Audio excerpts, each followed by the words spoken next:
We provide you the platform to turn your dreams into reality. Give wings to your aspirations with KR Mangalam University.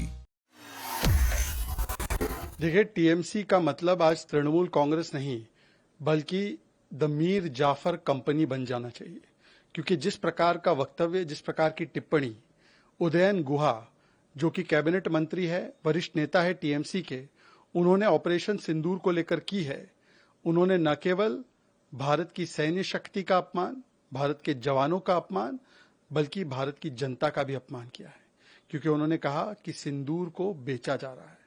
सिंदूर वो बेच रहे हैं जो पहले चाय बेचते हैं। मतलब कि एक प्रकार से उन्होंने गरीब जनता पर भी निशाना साधा है जो चाय बेचती है, और उन्होंने सैन्य शक्ति का भी मखौल उड़ाया है, अपमान किया है, और वो भी तब जब पूरी देश की जनता सेना शक्ति के प्रति कृतज्ञता प्रकट कर रही है, तिरंगा यात्रा निकाल रही है कि जो आज पराक्रम दिखाया गया सेना के द्वारा, न्यूक्लियर पावर देश में घुसकर 9 आतंकी कैंप, 11 मिलिट्री बेस तबाह कर दिए, आतंकियों को मुंह तोड़ जवाब दिया, उसके प्रति पूरा देश कृतज्ञता अपनी व्यक्त कर रहा है। पर TMC, Mir Jafar company, all party meeting में तो कहती है हम देश सेना के साथ, और ऑल पार्टी मीटिंग के बाहर आकर ही उदयन गुहा से इस प्रकार का वक्तव्य जो वोट नीति को, वोट बैंक नीति को राष्ट्र नीति के ऊपर रखती है।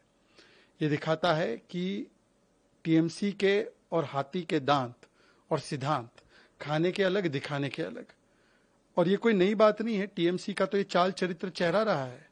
भारत की सेना के प्रति, भारत की पैरामिलिट्री फोर्सेस के प्रति, बीएसएफ के प्रति, सीआरपीएफ के प्रति टीएमसी के वरिष्ठतम नेताओं ने इस प्रकार के बयान बार बार दिए हैं, उनका अपमान किया है। और आज जिस प्रकार से चाय बेचने को लेकर भी टिप्पणी की गई, चाय बेचना तो ठीक है, पर कम से कम ग्रुप सी और ग्रुप डी की नौकरियां नहीं बेची है किसी ने, जैसे आपने एसएससी स्कैम में बेची है। अब टीएमसी का ये कहना कि ये उनका व्यक्तिगत बयान था, इससे कोई अंतर नहीं पड़ता। उदयन गुहा एक सीरियल ऑफेंडर है। उन्होंने आरजीकर मामले के समय पर भी जो टिप्पणियां महिलाओं पर, डॉक्टर्स पर की थी, उनको तुरंत प्रभाव से बर्खास्त किया जाना चाहिए, और अधिकृत रूप से टीएमसी को इस विषय पर हाथ जोड़कर, नाक रगड़कर माफी मांगनी चाहिए भारत की सेना शक्ति से।